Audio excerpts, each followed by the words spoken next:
Olá, criptomaníacos! O que está acontecendo? A gente está no meio da neve, abraçado num urso polar e não quer aceitar que o inverno chegou. No vídeo de hoje, vamos entender o que aconteceu para essa queda gigante que a gente está passando e também o que esperar daqui em diante. Logo após a vinheta.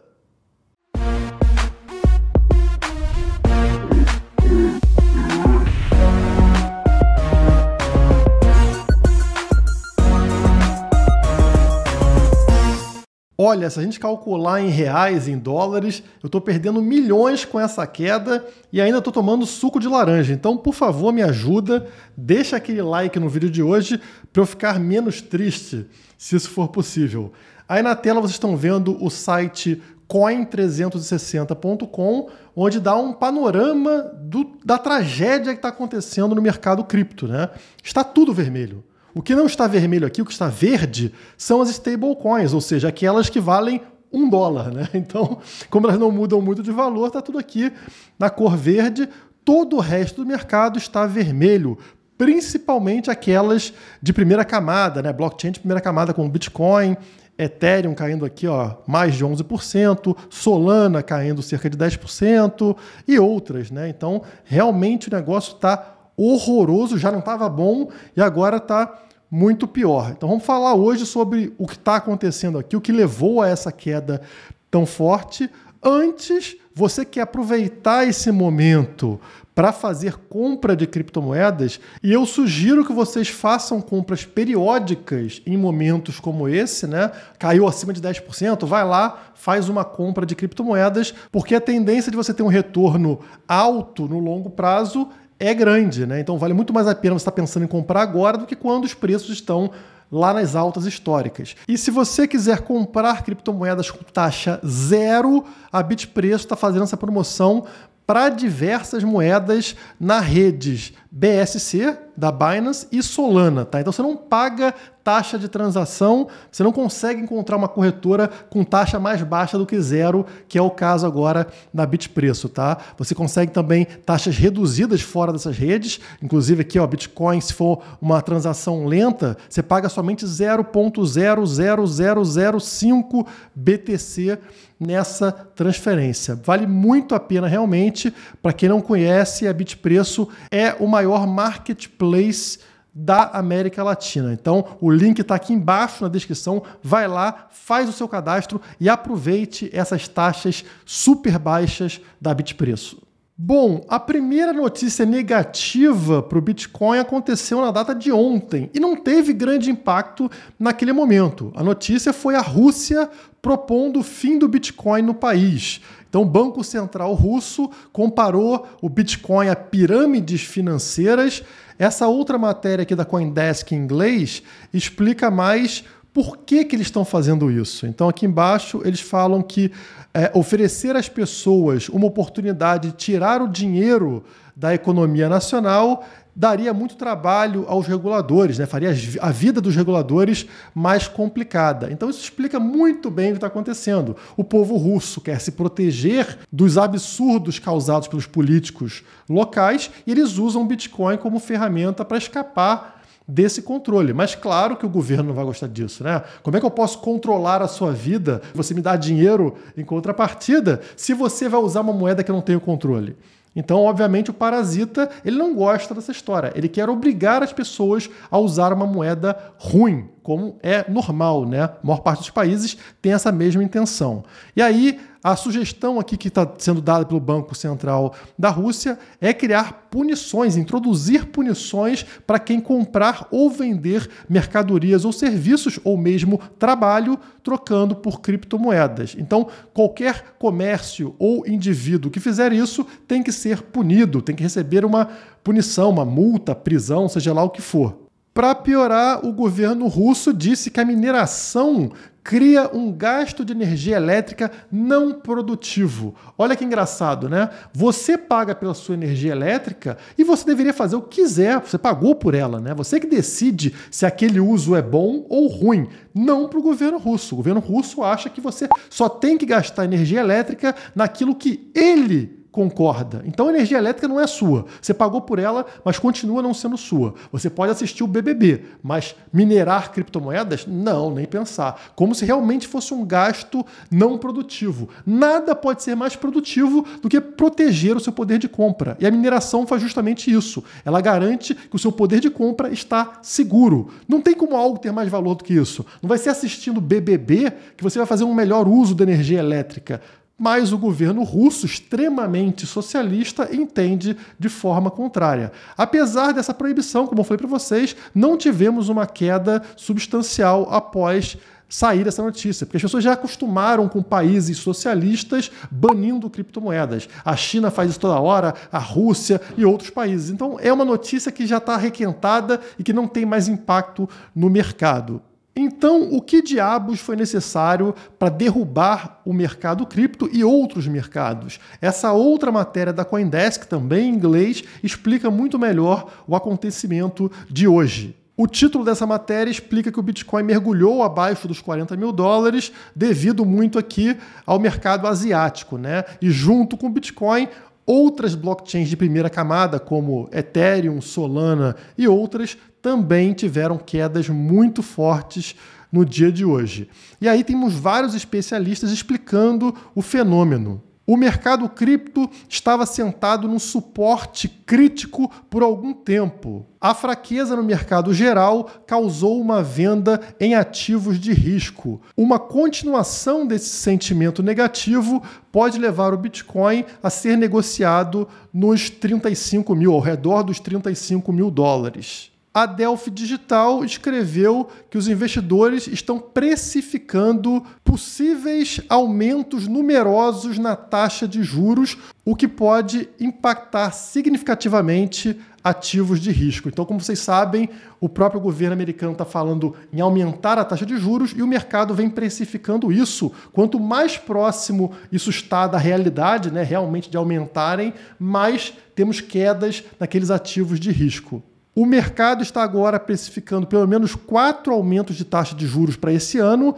Isso afeta principalmente aqueles ativos que não têm juros associados, né? Não tem um retorno financeiro direto, como é o caso do Bitcoin e do ouro. Você não ganha juros por ter Bitcoin, como você pode ganhar, por exemplo, investindo num título público ou na poupança, né? E esses ativos de renda fixa tendem a dar mais juros agora com o aumento da taxa por parte do governo, e o Bitcoin e o ouro não teriam essa vantagem. Essa matéria traz um último ponto interessante, falando que os investidores chineses estão retirando dinheiro do mercado devido ao fechamento da economia, motivada por novas ondas da tal doença que está aí no ar. E também devido aos feriados locais lá na China, onde o pessoal gasta muito dinheiro e por isso eles tendem a resgatar investimentos. Para piorar um pouco, está acontecendo uma supervisão, uma fiscalização mais forte do governo sobre mercado balcão, onde ocorrem grandes operações de Bitcoin, de criptomoedas. Então a galera está resgatando os valores para evitar algum problema aí com o governo. Aqui no gráfico diário, vocês percebem o momento da Cruz da Morte, que foi aqui no dia 14 de janeiro. A gente lá no vídeo levantou para vocês que isso não gerava queda, não costumava ter impacto negativo no preço do Bitcoin, principalmente nos cruzamentos mais recentes, mas dessa vez isso está acontecendo, né? O cruzamento aconteceu aqui quando o preço do Bitcoin estava ali ao redor dos $43 mil. E depois desse cruzamento, a gente vê esta queda pronunciada, que pode ter ou não relação com o gráfico, né, com esse cruzamento, mas o fato é que está tendo uma queda muito forte, né, dos 43 até aqui 37, 38 mil dólares, como estamos vendo nesse momento. O gráfico semanal também traz algumas questões. Vocês sabem que eu sou extremamente otimista com relação ao Bitcoin. Eu demoro muito para assumir que o Bitcoin mudou de tendência, né? Que ele não está mais num ciclo de alta e que mudou para um inverno cripto.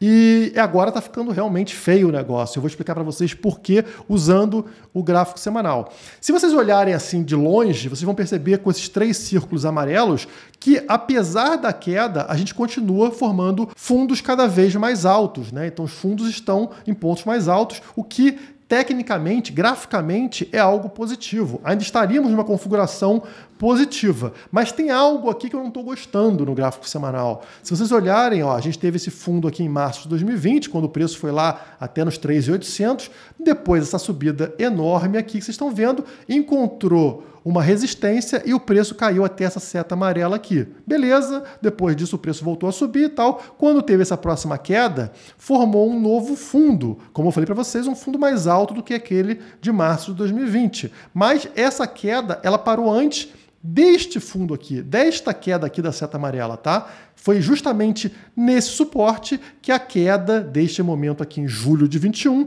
parou. A partir daqui, mesmo estando abaixo da linha amarela, que é o EMA 50, o preço segurou nesse suporte da linha branca e aí voltou a subir. Beleza, volta para cima do EMA 50, cai, como caiu aqui nesse momento, né? E ó, para aqui nessa seta amarela, acima do EMA 50, mesma coisa, acima do EMA 50 aqui também. Voltamos a subir, beleza? Quando caiu dessa vez, ele rompe a linha amarela, como rompeu nesse momento aqui, faz aqui um fundo abaixo da linha amarela, mas o que acontece? O suporte anterior, que seria essa seta aqui, para nessa linha branca, exatamente nos 38.755 dólares. Só que nesse momento o preço está abaixo desse suporte, está rompendo esse suporte, o que não aconteceu nesse momento aqui, ó. Ele encontrou suporte justamente nesse ponto aqui, né? O da seta amarela, e agora a gente está rompendo. Então, não estou gostando disso, porque esse rompimento, na minha opinião, vai fazer o Bitcoin recuar até este próximo suporte aqui da região dos 28 mil dólares, que é esse mesmo momento aqui. Então seria uma queda ainda muito forte. Claro, a semana ainda não acabou, tá, pessoal? Então é possível o quê? Que a gente esteja agora nos 38 e pouco aqui, 37 e pouco, mas até domingo o preço se recupere e termine e feche a semana acima dos 38.755. Aí seria positivo. Seria a mesma coisa que aconteceu aqui e depois tivemos uma recuperação. Se fechar feio, fechar abaixo desse suporte, na minha opinião, veremos mais sangue. E esse sangue pode ir até essa região aqui dos 28 mil dólares que a gente viu lá em julho. E nesse cenário onde o preço desaba até os 28 mil dólares, o que a gente pode esperar? Muito mais sangue além disso?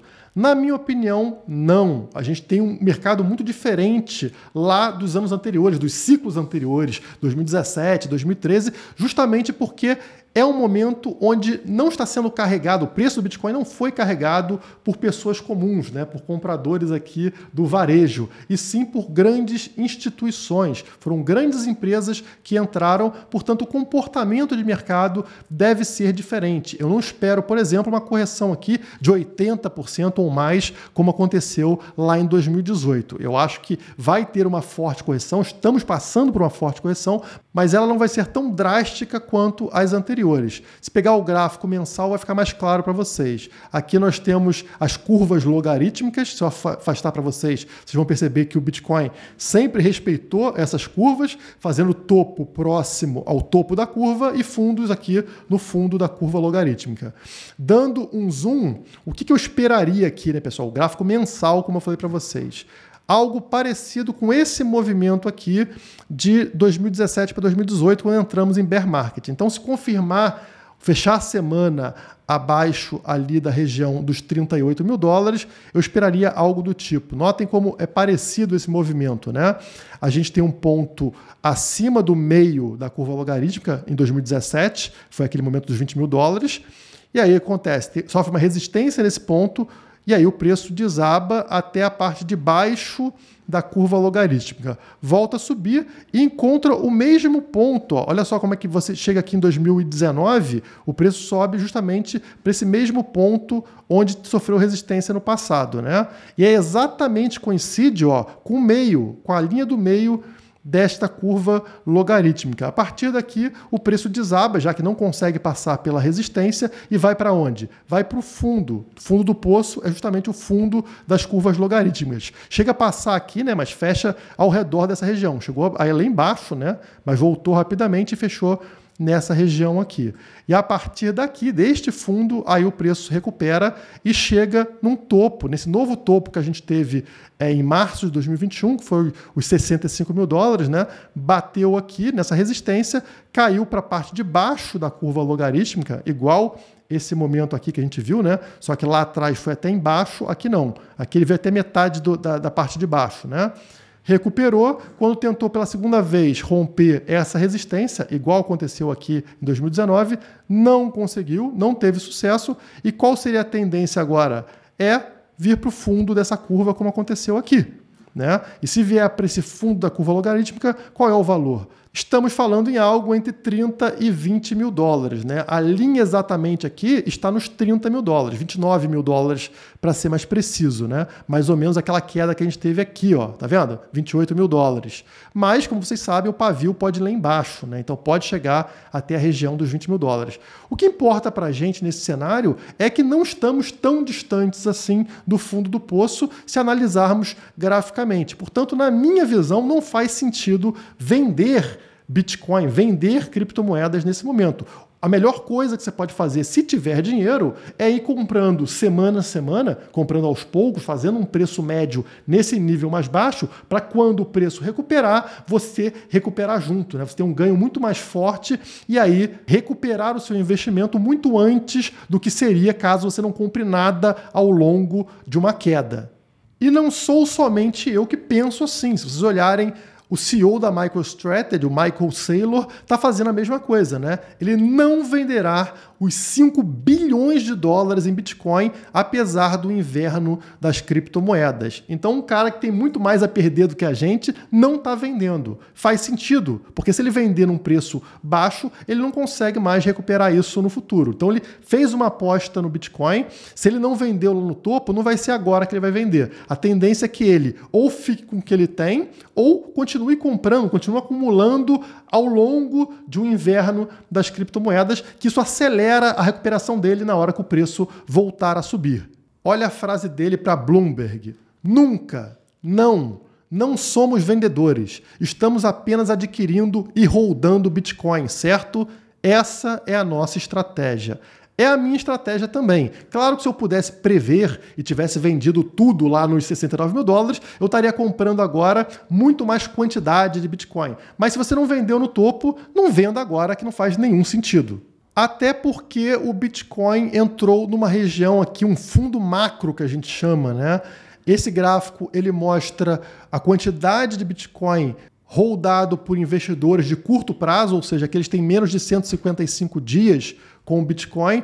Historicamente, quando esse grupo chega nesse fundo macro aqui, ou seja, tem muito pouco Bitcoin na mão desse pessoal, é a reversão de preço. Então, o momento que a gente está agora, ele é comparado a 2013 e 2014, nesse inverno que a gente teve aqui. Olha o preço aqui no fundo do poço. Olha o que aconteceu aqui no indicador, lá embaixo.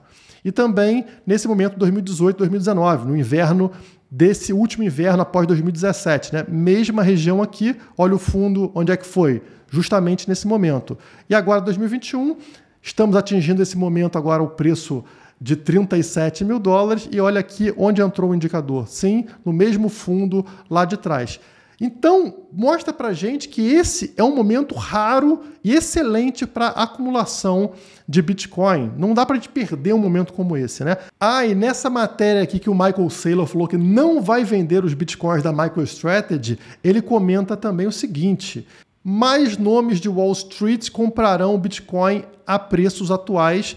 Ele descreveu como um ótimo ponto de entrada para investidores institucionais, ou seja, essa queda de preço vai acelerar a entrada de empresas para dentro do Bitcoin. Essas empresas que vão comprar o Bitcoin que você vender aí. E ele está certo, porque se você olhar para fora o que está acontecendo, as notícias, olha só o tipo de coisa que vem acontecendo. Primeira coisa aqui, primeira notícia, Mercado Livre compra fatia do mercado Bitcoin, uma corretora, e da Paxos, também uma grande empresa do setor. Então, Mercado Livre, uma empresa do mercado tradicional, comprando fatias de empresas cripto.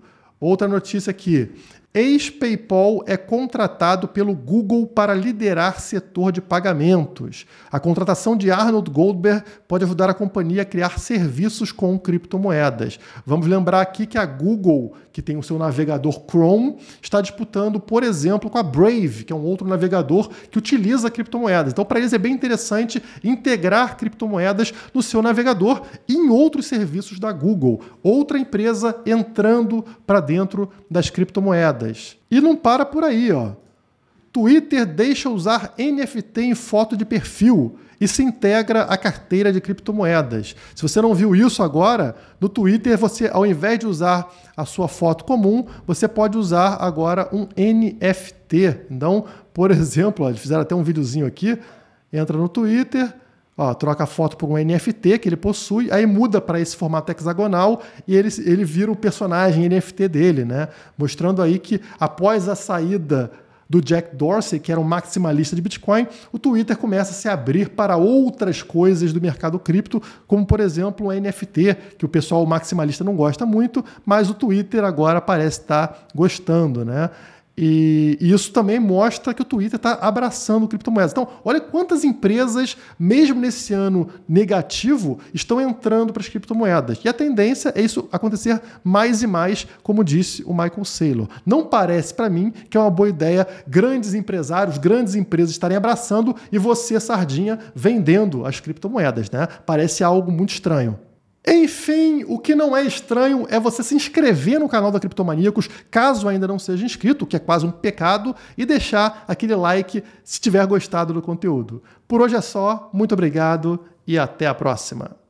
Quer comprar e vender Bitcoin, Ethereum e USDT sempre no melhor preço? Crie sua conta na Bitpreço e aproveite com segurança as melhores oportunidades do mercado. Link na descrição.